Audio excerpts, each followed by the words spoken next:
ఈరోజు మనం గణతంత్ర దినోత్సవానికి సంబంధించి ఉపన్యాసం చూద్దాం. దానికంటే ముందు ఇలాంటి మంచి వీడియోలు మీకు రావాలంటే నా ఛానల్ని సబ్స్క్రైబ్ చేయండి.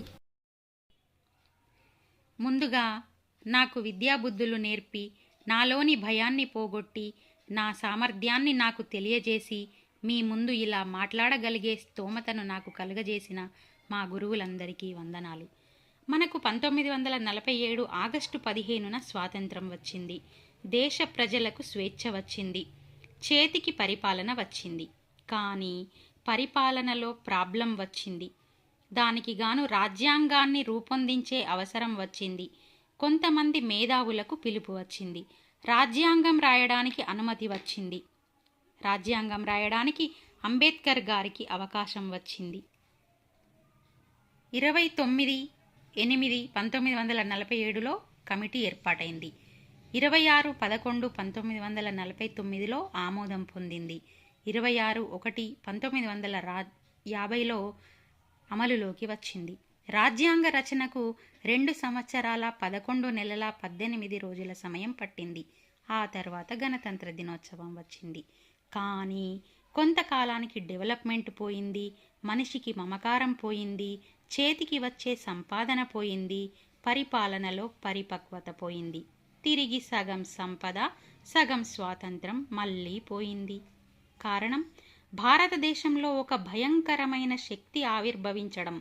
అది ఎలా ఆవిర్భవించిందంటే, కరప్షన్ అనే కళ్ళు, మూర్ఖత్వం అనే ముక్కు, నక్సలిజం అనే నాలుక, చెడు అనే చెవులు, గూండాయిజం అనే గుండె, లంచం అనే లివర్, పార్షియాలిటీ అనే పేగులు, కన్నింగ్ అనే కాళ్ళు, చీటింగ్ అనే చేతులు, కీచకత్వం అనే కిడ్నీలు, స్వార్థం అనే శ్వాస, మోసపూరితం అనే మెదడుతో ఆ శక్తి ఏర్పడి దేశం మొత్తం దర్జాగా తిరుగుతుంది.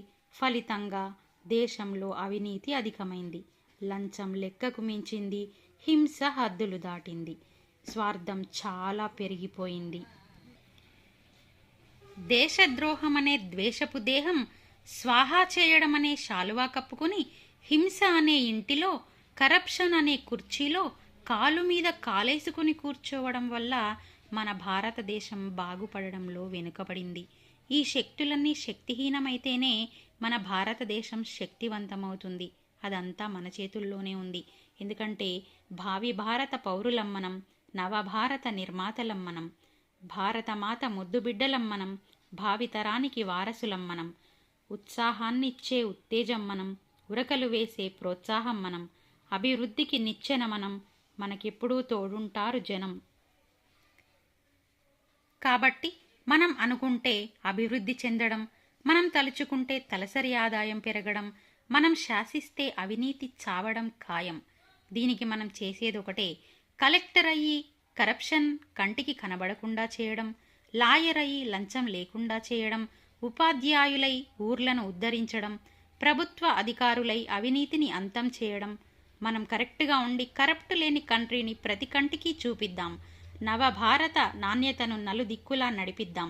శతాబ్దాల తరబడి ఈ దేశం యొక్క స్వేచ్ఛ స్వాతంత్రాల కోసం తమ జీవిత సర్వస్వాన్ని దారపోసినటువంటి ఎందరో స్వాతంత్ర సమర యోధుల దివ్య స్మృతి పదానికి అంజలి ఘటిస్తూ, నాటి త్యాగాలు, నాటి బలిదానాలను నేటి తరం గుర్తుంచుకోని కారణంగా, సమాజం బాధ్యత మరచిపోయిన కారణంగా, దశాబ్దాల స్వాతంత్ర ఫలాలను అనుభవిస్తున్నప్పటికీ నేటికీ సమస్యలు పరిష్కరించుకోలేక ఆకలిగానే మిగిలిపోయింది.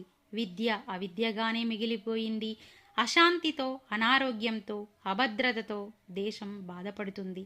దేశంలో సంపద లేక కాదు, దేశంలో చదువు లేక కాదు, సామాజిక వికాసం లేక, సామాజిక చైతన్యం లేక, ఈ దేశం నాది, ఈ ప్రజలు నా తోబుట్టువులనే మమకారం ప్రజలలో లోపిస్తుంది. వ్యక్తి మారితేనే వ్యవస్థ మారుతుంది. కాబట్టి కుల, మత, జాతి, భాష, ప్రాంత భేదాలు లేకుండా అందరం కలిసి దేశ అభివృద్ధికి పాటుపడదాం. జై భారత్.